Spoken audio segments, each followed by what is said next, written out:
at a backyard barbecue. Her best friend Jess looked me dead in the eye in front of everyone and said, "God, Amanda, he's such a loser. When are you going to trade up?" Amanda just laughed and replied, "Hey, he does what he can." I didn't say a word. I grabbed my jacket, walked to my truck, and left her standing there. 3 days later, she was posting about being publicly abandoned and humiliated by her boyfriend of 3 years at IT. Was supposed to be a relaxed Saturday cookout at Mike and Emily Newhouse. Nothing big, just burgers, cold beer, lawn chairs, and a bunch of Amanda's old college crowd. I'd been to plenty of these before. I'm not the loudest guy in any room. Never claimed to be. I'm Ryan, 36. I own a construction company I started from scratch a decade ago with one beat-up truck and a tool belt. Today, I've got 20 employees, 6-figure equipment, and jobs booked out past next summer. I show up early, leave late, pay my guys on time, and don't need applause for it. Amanda is 34, works in marketing, loves being the center of attention. I always liked the balance.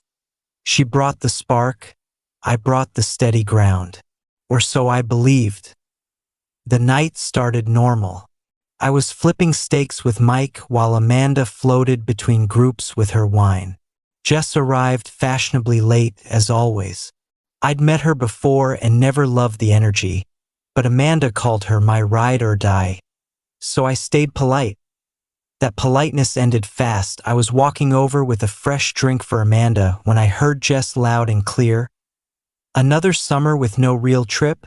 Babe, stop settling. You're wasting your best years on a guy whose biggest dream is owning more power tools." Amanda gave that nervous little laugh she does when she's uncomfortable. "We're saving for a house.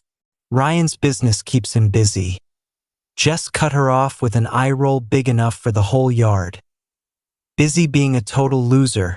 Zero ambition past mixing cement and swinging hammers. You deserve way better. The music seemed to drop out.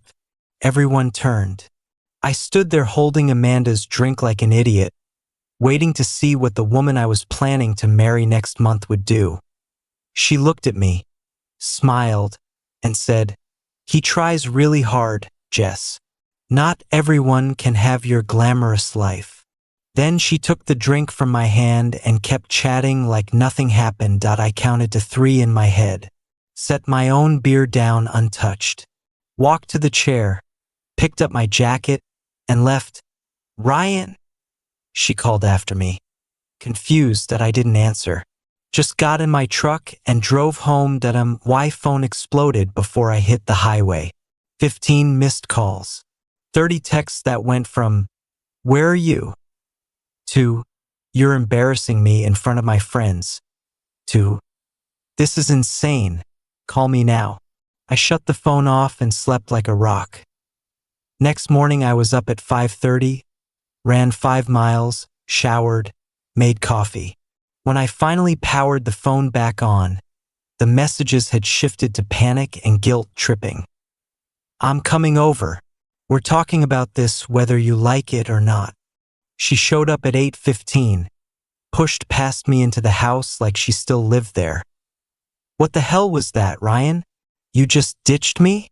You made me look stupid." I closed the door and leaned against it. "Interesting.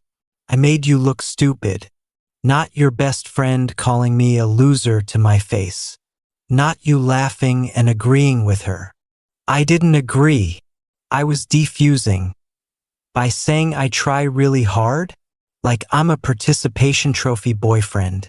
"You're completely overreacting. It was one dumb comment at a party." "No," I said, voice flat.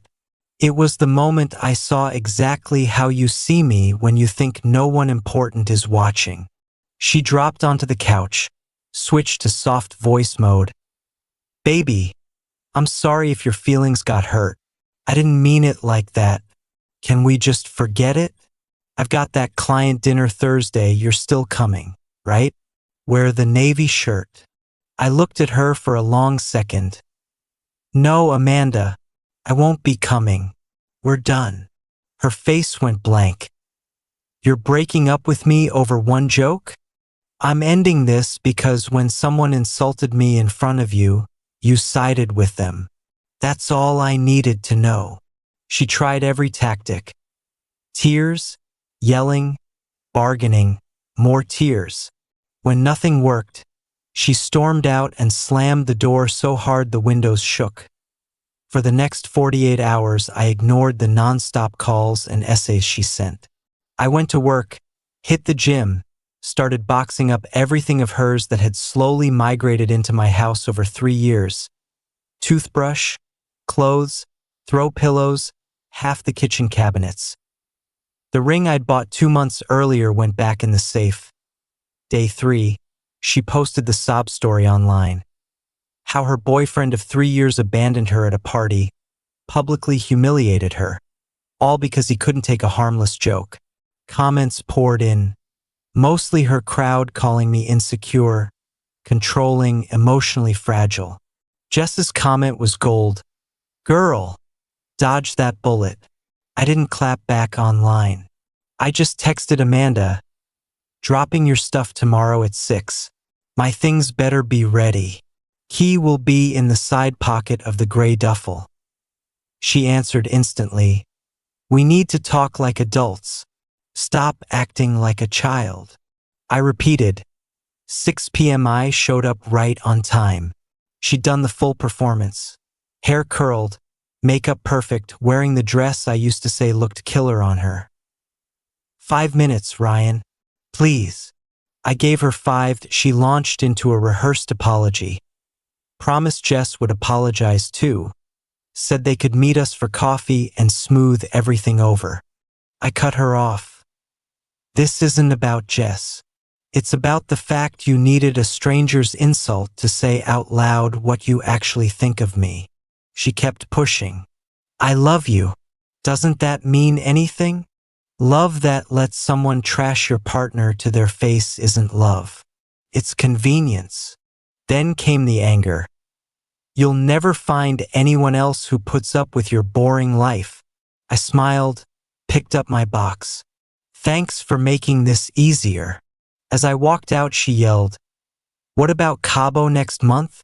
Flights are non-refundable. Everyone's expecting us. I didn't break stride. Have fun explaining to everyone why the loser isn't there. The next 2 weeks were a masterclass in social media victimhood. Mutual friends picked sides. Her mom called to lecture me about working things out. I stayed quiet, kept building houses, kept lifting heavier, kept living. Then Emily, Mike's wife, called. Ryan, you need to know what really happened after you left. Jess spent 20 minutes tearing you apart. Mike finally told her to shut up or get out. She lost it, called you a blue-collar nobody with no degree. That's when Amanda finally defended you. Weak, late, but she did. She paused. Also, the Cabo trip? Amanda's been telling everyone it was your secret engagement trip. She found the ring months ago, took photos, showed the whole group. Jess has been helping plan the wedding behind your back. The violation hit harder than the barbecue ever did, but a week later Amanda barged into my office, blew past my receptionist, shut the door. We need to talk. The Carmichael account is meeting next week and they specifically want to meet my contractor boyfriend. I've been name-dropping your company for months. This could make my career. There it was. The real emergency. I looked up from my desk.